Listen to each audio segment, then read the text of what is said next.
Amazing grace, how sweet the sound that saved a wretch like me.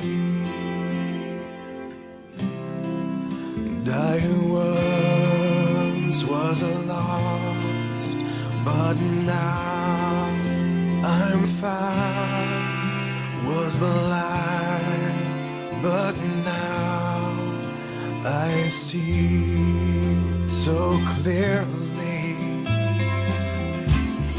Hallelujah, grace like rain falls down on me.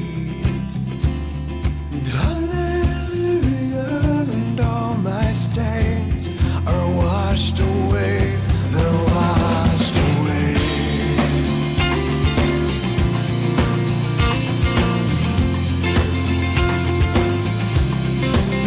'Twas grace that taught my heart to fear, and grace my fears relieved. How precious and dear that grace appeared the hour I first believed.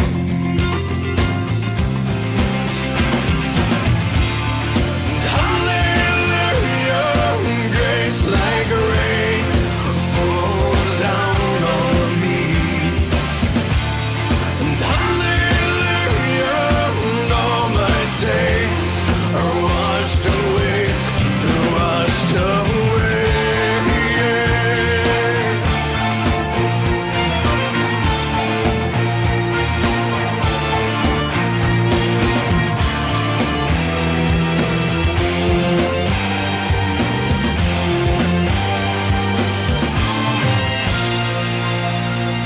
When we've been there 10,000 years, bright shining as the sun, we've no less than days to sing your praise than when we first began.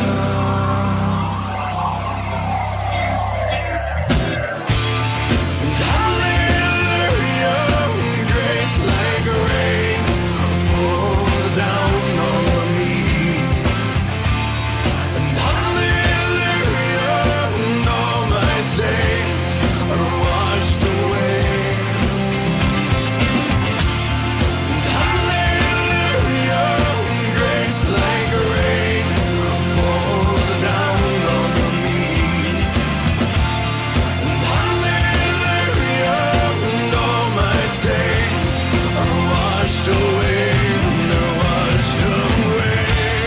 And hallelujah,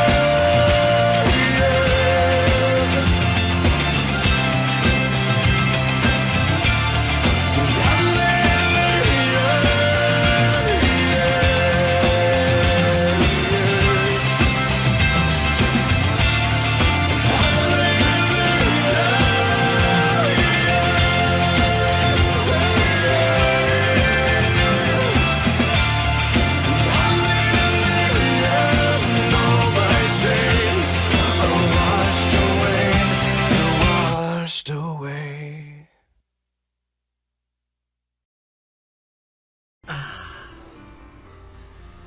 I love cheap definitions because they never satisfy me.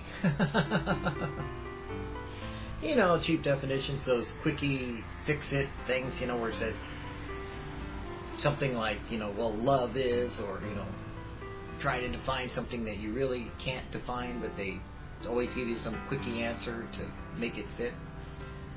I just don't like it.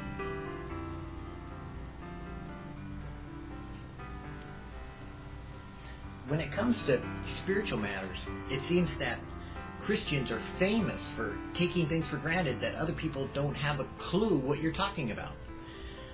We have this terminology that extends somewhere between physical, emotional, spiritual, and intellectual, and sometimes even philosophical, and even dimensional, that if we really took it down to the sciences and tried to apply some kind of meaning to it, we would be looking pretty stupid over some of the things that we take for granted, that we try to tell other people about, that we really don't understand ourselves.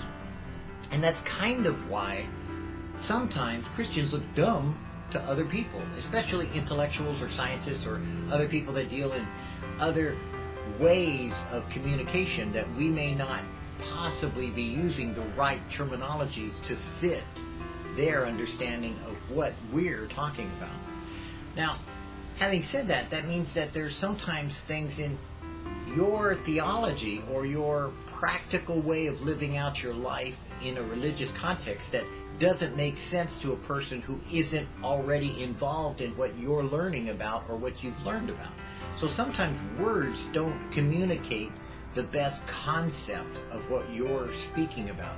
And grace is one of those concepts that really is completely confusing to everyone that's involved in it, because they don't understand what you're talking about when you say grace. Because the closest that we've ever come to understanding grace was when the world dealt with feudal system, meaning that there was a king and there was a proper etiquette towards addressing a king, a way of dealing with the reality of someone who had absolute power of life and death and authority over you. Meaning that slavery would be the best way to look at it. And we don't really deal with that subject in America too well. We look at it completely opposite of what other countries have done in their history. Now, in the old days, when you thought of the King Arthur and the knights and, you know, shining armor and princesses and queens and kings and all that stuff, sometimes some things aren't completely brought out in those old stories. For instance, if you were somebody who was nobody and you tried to come before the king, you'd be killed, because after all, you were a nobody and kings didn't have time for you. So you would be prevented from presenting yourself in the king's court, so to speak. You would not be able to come forward and talk to the king. That's why this whole idea of grace is lost in a modern America, because a lot of times most Americans kind of don't get the idea of what grace really is, or how it extends, applies, or how to define it. So when we're studying this topic of grace and VidDevoGrace, we will be coming to lots of added definition and try to explain the definition better than what may be contained within the books that we're using. For instance, we're using Why Grace Changes Things by Chuck Smith. But we want to get more so into also understanding that we don't define it correctly. We don't really apply it completely. We don't always have a proper comprehension of it, or we would not take it for granted so easily. Because grace is actually that capability of a person to wipe you out or not wipe you out, depending upon their own decision-making process. If the person chooses to not wipe you out, then he gives you grace. Because whether you are guilty or not, the extension of grace is given in the way of allowing you to exist in the presence of that person, the king especially. And that's how grace was extended. Someone in higher authority had authority over you, and you were able to extend something that they could not have a right to expect, did not have any means to get, and were unable to provide for themselves the opportunity to be a part of. It had to be given solely by the person who was able to deem another person worthy to receive it, as well as the person himself to have the authority to give it. So it was always a person in higher authority extending it to a person of lower authority, or a person of means extending it to a person of no means. kind of gets a little confusing. But if you think of it like the king, saying, hey, yeah, you can talk to me, or no, you're dead. It's kind of the way it is. And a lot of times Americans reject and object to that because they think they have the right and privilege to open their mouth anytime they want to and shoot off their mouth anywhere they want to and do whatever they want to. And they think that freedom is some kind of lack of self-discipline. And sadly, that's where our state of affairs is today. Freedom is not about being undisciplined.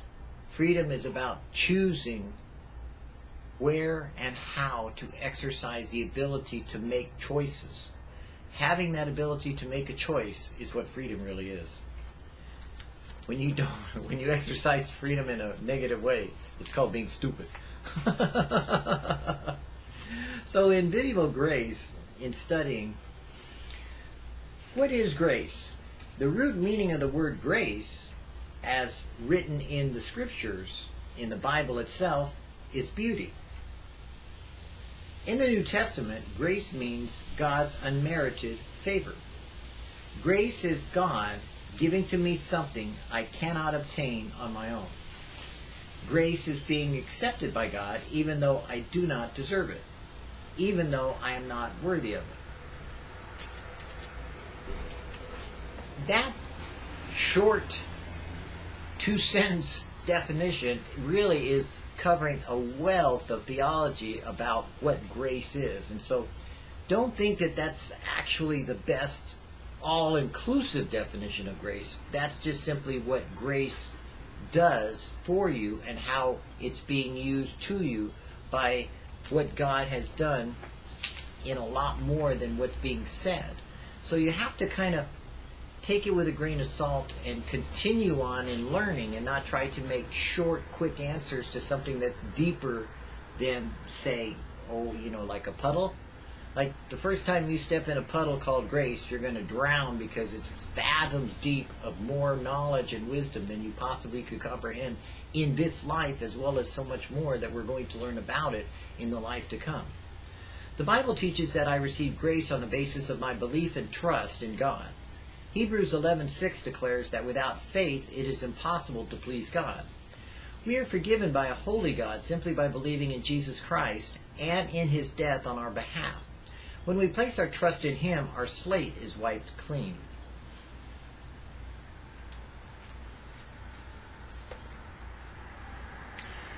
I always like grace because grace means that God decides, not me. Now, I understand the definition of what is being said, but I don't agree necessarily with the exclusionary parts of what is being done. Because you see, Jesus said that He could determine whether or not we know Him. Grace is an unmerited favor extended to us that we could have the opportunity to be saved, but God is the only one who determines our salvation. That is why we still continue on in relationship of knowing Jesus, because if we don't continue that relationship, then the Bible declares we never knew Him.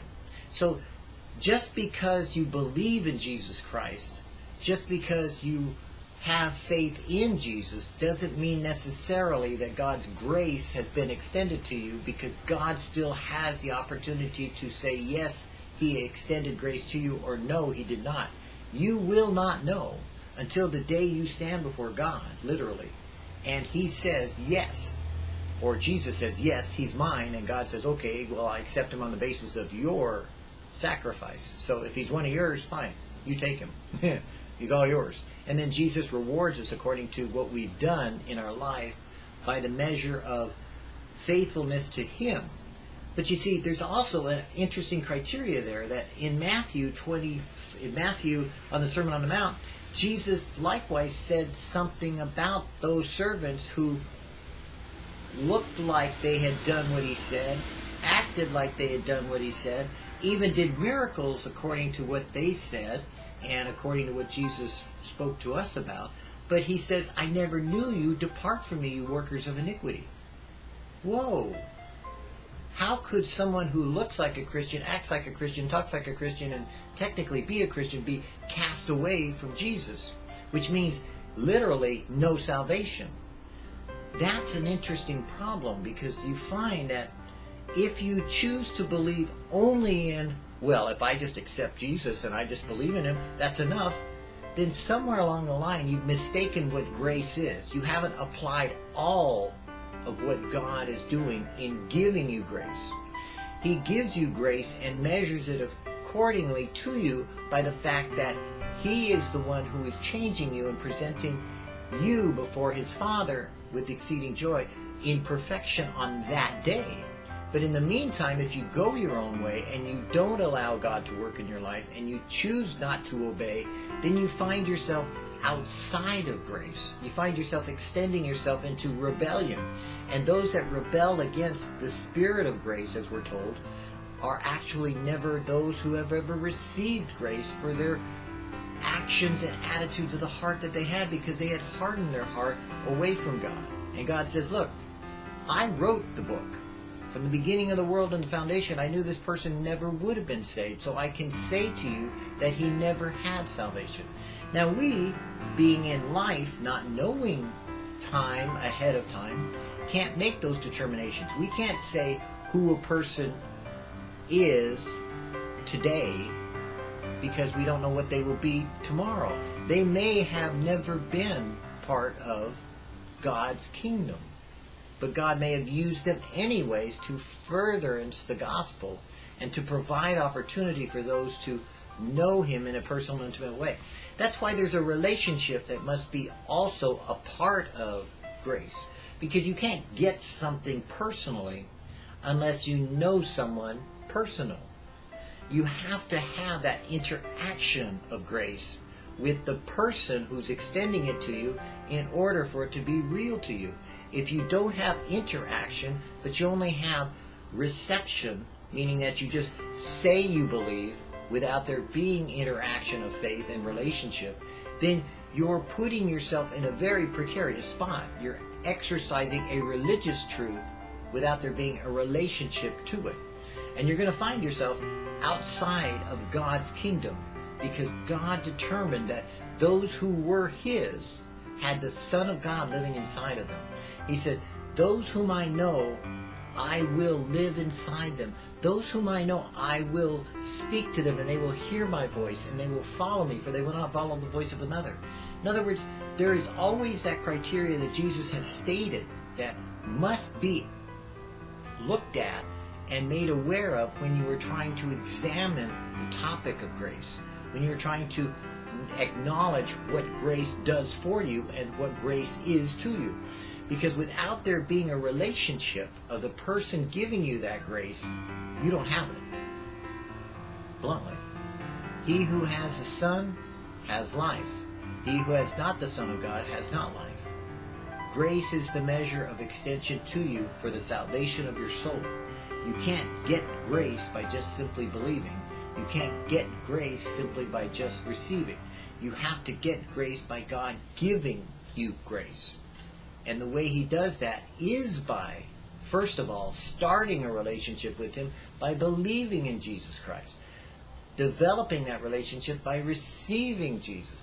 Following that relationship by acknowledging his words and allowing him to live in you, as well as being led by the Spirit of God as he comes to you and you ask him to come into your life to change you into the image of his Son. There's more of a process to the salvation than meets the eye. It always sounds nice to make short quid quo, pro quid quo answers that simply say, oh, well, you got grace, so you're saved. And then the person goes out and murders people. Well, I'm saved by grace, so I can go out and kill anyone. And then it says, well, no. You messed up. Here, let me show you the other part. Well, they don't explain the other part in the beginning. And that's why we're studying grace together. Because in VidDevoGrace, we want you to completely comprehend that no, you're not saved by your own works, but you're not saved by your own faith. You see what I'm saying? You're saved by God giving it to you, but you can't take it for granted because you don't know how he has given it to you, when he's given it to you, or how it applies to you in the extension of his will being done in your life. That means that, no, you can't get away with it. You can't get away with taking grace and running with it. There is no such thing as cheap grace versus